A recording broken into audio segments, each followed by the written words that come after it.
Hello YouTube, welcome back to another video. So I have a problem, and the problem is I only have one exit sign spot in this pretty large utility room, and it is a wall mount spot, which usually isn't an issue, but you can see that it's uneven between the studs. It looks a little weird. I don't like that, and I want to do something a little more professional. Also, this exit sign is literally plugged in. I don't like that. I want the exit sign to be hardwired, so that's what I'm going to do. So what I'm thinking is I'm going to run wire from here to this spot and then again down to this outlet, which happens to have power. So that's what I'm going to do. Anyways, regardless of the tapey box, I'm going to install one of these things, which is just a standard bushing designed for a Romex cable. I could technically just feed the wire through the box and it would probably be fine, but I do tend to like using these things just because it makes it look a little bit more professional. Now I'm going to feed the Romex through this thing. I'll just pull a little bit. Yeah, that should be plenty. So I just use... It's okay because there's quite a lot of sheathing in here. Just make sure you didn't damage any of the wires by accident. Here's your ground. It's always wrapped in this finicky paper that I really hate. Okay, there it is. You can probably tell I don't work with Romex very often. I'm very bad with this. Okay, anyways, I did actually end up finding a grounding screw. It's pretty important to bond the ground to the box, just in case, you know, one of these hot wires touches the metal box. I'm sure we would prefer to not die, so that's why this is here. So then, you know, instead of flowing through you, it flows to the ground and then safely gets discharged into the ground, which is why it's called ground. Okay, so now I'm going to go ahead and just screw the box into the ceiling joists. Of course, use a pretty decently strong screw because you want this to not fall off the ceiling at like 3 a.m. and scare everybody. Okay, cool. If you were wondering why I always use boxes with knockouts that are all out, the reason is because when I was like a little squeaky kid, I used to think it was fun to like punch out knockouts all the time, even though it's kind of stupid now that I think about it. But yeah, that's why a lot of boxes always have these random knockouts punched out. Anyways, now I have to like run the wire across the ceiling, staple it. Okay, so I basically just stapled the wire to the joists. It doesn't look that pretty, but it works. Pretty self-explanatory. You just use these staples and then hammer them in. And here we are at the emergency light spot. So generally speaking, when you install boxes to studs like this, you can probably just use a regular plastic new work box, which you just hammer into the side. But I prefer to use metal boxes just because they're much stronger and more resilient to being messed around with, which is what I'm doing here. So again, literally all I have to do is take a screw. Yes, that is a drywall screw. It doesn't matter. I like drywall screws for pretty much everything. They're convenient and yeah. Okay, so as you can see, I have a wire going down, but here's something fun I kind of like to do with the ground wire. So if you put the wires into your drill and you start turning, it actually kind of makes it basically like spirals them together and it looks really cool. And it also makes a really good connection. So I like to do this, but obviously you don't have to do it. You could just use a wire nut, but this is much more entertaining and fun is important. So also, just so you know, an easy way to get staples into studs without having to hammer them is just to use a pair of channel locks and squeeze them, and then it basically puts those things into place really well. It's quite effective, actually. Now, of course, if I was stapling them like that, I would have to use a hammer, but channel locks work good for these. Okay, so now I'm going to go ahead and install a switch just because I kind of want to be able to turn off the exit signs and emergency lighting in this room just to test them, or maybe if I want to change them out without turning off the entire circuit breaker. So again, strip the Romex carefully. Don't cut yourself. There we go. Yank all of this annoying crap out of the way. Strip it back as far as you can. There we go. And then, of course, like I said, get all that annoying crap out of there. So basically, if you think about it, this right here is the line. So this is power coming in. I haven't stapled it down yet. And then this is this power going to the emergency lights and switches and outlets and stuff like that. there's these little holes. They're called backstab connections. So you can technically save a ton of time by just pushing those in there. I don't do that, okay? So remember that backstabbing is stinky. So it's a great way to burn down your house. So that's why I don't like to do it. It's literally just a friction connection, not safe. So what you should do is just make a little loop. I forgot what those are called. I'm sure I'll come back eventually, but it's like whatever. We'll call it a hook for now. And if you were to do it like this, it would be like okay, but once you tighten it, it might unbend the connection. So you always want to put the loop on the screw in the direction or in the tightened direction. So now if I screw it in, it won't loosen the bend. So once I put it under there and I use this tiny little screwdriver, you can see that it's not coming anywhere. This is a really secure connection. That's how you should always be doing your switches and outlets. So it's also important to ground your stuff. Technically speaking, this is a 100% plastic box, but this switch is still metal, so we're going to ground it right there. So it's going to be pretty difficult to get 2 ground wires under one small ground screw, so I have this extra pigtail here, and that's what I'm going to do. So basically, I'm going to put these 3 together like so. You kind of want to do the 2 grounds that are attached before putting on your pigtail. So again, like I said with the pigtail thing, you just kind of want to use your pliers and then kind of twist these things together. It doesn't have to look pretty, it just has to kind of work. And then of course, once you do that, also kind of cut off the excess as usual. And then you also put it like this, right? And then I actually have this handy dandy green wire nut that actually has a hole in the end. So you stick that through, and then you basically use it like a regular wire nut until it's good and tight. And now you have a single ground wire, which is nifty. Okay, so again, when you attach the ground to the switch, you also want to use a hook or loop or whatever you want to call it, just because that's my opinion the best way to attach a ground wire to, or actually any wire to an outlet. I just push all of this crap back in the box carefully, and then I can screw the switch back into place. Again, you're not technically supposed to use drywall screws for this, but like I said, I like to use drywall screws for practically everything, even though technically this is not the use of drywall screws.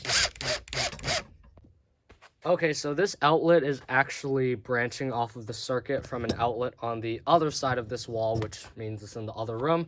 So I'm gonna have to fiddle around with some breakers before I figure out which one's the one that controls this outlet. So you can see I have one of these handy dandy outlet testers, and when the lights go out, I'll know I got the right breaker. Okay, that's the one. Okay, so obviously this thing just went out. It's always a good idea to double check. So this is just a non-contact voltage tester. I just shove it in here. It tells me that there is no live power here. So it's safe to crack this thing open and attach this wire. Once you open your outlet, you can go ahead and use that non-contact voltage tester one more time just to make sure there's no second circuit in the box, which there is not here. So we should be good to go to start attaching our cables. Okay, so I just realized that the pigtails I put on were literally completely unnecessary because these aren't even backstab connectors, they're back wire connectors, which is different from backstab because these are actually clamps that are actually still affected by the screw, whereas backstabbing is just a friction connection. So I'm okay with using back wire connections since that's fine. So again, like I said, I'm just gonna put these into the back there. And then of course, like I said, if you tighten the screw, it has a good grip on both of those wires. So back wire and backstab are 2 very different things. And of course, one is better than the other, like I said. And now probably the hardest part of everything electrical is actually stuffing all these wires back into the box. And so one moment, there we go. And now we can screw that back into place. All right, there we go. The outlet is now back in place, and now I have finished the wiring. Okay, so let's actually get to installing the stuff now. Right here you can see I do have my 2 pairs of wires. Again, before you work on anything electrical, make sure that nothing's live, just so you don't accidentally, zap yourself. Obviously you're going to need to strip your wires before you mess around with anything. So, a lot of people don't like to use Wago lever nuts, and I can understand why, because they are a little bit backstabby, but because I'm doing this as a demonstration setup kind of thing, and they are technically code compliant, I am going to use them, just because I frequently change out devices, and, they're more convenient than wire nuts, because there's less twisting and more just, flipping up a toggle and then putting the wire in. Always when you're using any kind of lever nuts or just regular wire nuts, make sure you tug on them to make sure they're secure, just because, these things do get loose over time. So now that that's good, I'm going to take the actual emergency light. For today's demonstration, I'm installing the Dual-Light EZ2L or LED EZ2 emergency light. So basically, you just stick your cable into the Wago and then flip down the toggle, same with the neutral, and make sure they're all tight, which this one is. So now you want to tuck these cables into your box carefully. Make sure you don't accidentally pull out any live connections. So yeah, that's that. And then now we're going to actually put on our mounting bracket, which you might not be able to see, but I have already pre-drilled holes where I need it. In this case, because it's a single gang box, I drilled out single gang holes. And all you do is pretty much just screw it in and then snap the emergency light into place. Okay, so once you got the emergency light snapped into place, you might think, okay, I'm done. Well, you're not. You've already forgotten 2 things. So before you turn on power to the emergency light, first you want to adjust the heads, okay? Leaving the heads flat like this, that's useless. This emergency light is not going to light up anything if you don't adjust the heads. So right now, because I'm in this space, I want the heads to point down a little, and then this one I want to point up a little, so it aims all the way over there. Second thing is plug in the battery. The emergency light is not going to work without plugging in a battery. So here's the battery connection. This particular one has an external battery, but most units, you just have to connect the battery inside of the unit. So you should have done that before you close the unit, but I'm going to go ahead and do that now. Okay, now I'm going to install the exit sign. So right here, obviously, like I just showed you 5 minutes ago, I have the box right here. So what I'm going to first do is find the canopy to the exit sign. So this is what it should look like. Just a plastic part and a metal part. Of course, it varies by manufacturer, but this is the one I'm going to use today. So obviously, the first thing you're going to do is take the metal bracket that I just showed you, feed these 2 wires through the hole, and attach it to the junction box. So this particular box is a octagonal box, which is pretty typical for ceiling fixtures. So I'm just going to go ahead and do that real quick. So just tighten down these screws. Make sure that the sign does not fall on somebody, because exit sign to the head is not a very pleasant experience. Make sure it's like aligned, so that way the exit sign is actually straight to the door. Then you also want to feed the wires from your exit sign through the hole on the top.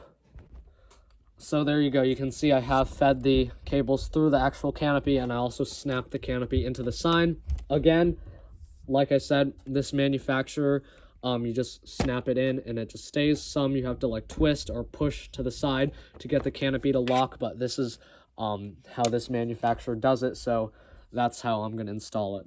By the way, if you ever need a recommendation on what brand makes the best emergency lighting, I would recommend Dual-Light or Hubbell Lighting, because even though technically their products are a little more expensive than just your typical generic LED sign, they are much better quality and they will last you a long time, because of course this is life safety equipment and it's important to have stuff that's going to work. So again, like I said, I am using Wagos, but that's okay. So now our exit sign is wired.